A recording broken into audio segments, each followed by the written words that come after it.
Do you think Jax has the capability to turn into Clay, and are we going to see that this season? I mean, I think that, you know, I think that absolute power corrupts absolutely. I really believe that. So I think that, I think he's gonna fall prey to some of the corrupting influences of being the president and having to, make decisions for the greater good. And sometimes, sometimes those decisions are hard to make and can be a really corruptive force. But I think he's a very different guy than Clay. I think ultimately Clay, in his heart, is a bad guy, and I think that Jax isn't. I think,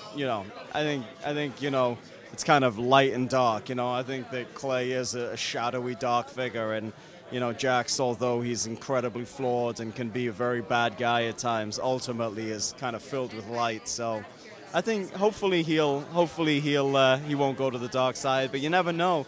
I mean, what did Kurt say about it? Did you ask Kurt that question?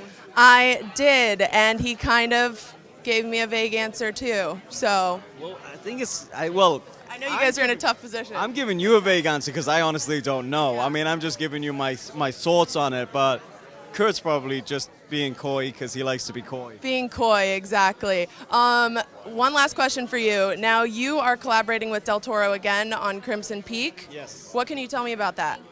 It's like a Jane Austen style love story with a supernatural element. I play a doctor. It's a very different role from me. It's kind of like a very quiet, shy, taciturn, kind of like stolid guy who doesn't really, who's madly in love with the main girl but has no way of expressing it. And it's energetically and kind of, like the soul of the guy is much different than anything I've ever played before. So it's going to be a good challenge. I'm excited about it. What was it about your collaboration and your relationship in Pacific Rim that made you want to do it again?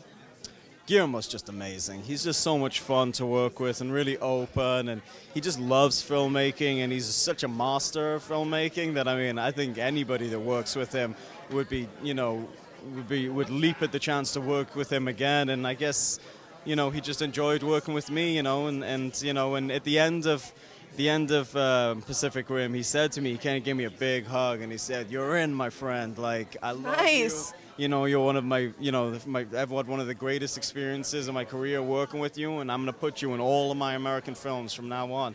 And I said, okay, and I thought, everybody's kind of a lot of emotion when you finish a film, particularly like that. And I said, oh, well, okay, that's an amazing sentiment. I was very touched. But I didn't expect him to call me 3 months later, and he just picked up the phone, and he said, okay, I got my new movie. This is the role you're playing, and let's go. I said, all right. You're his new boy now. How does that feel? That's pretty exciting. Ron.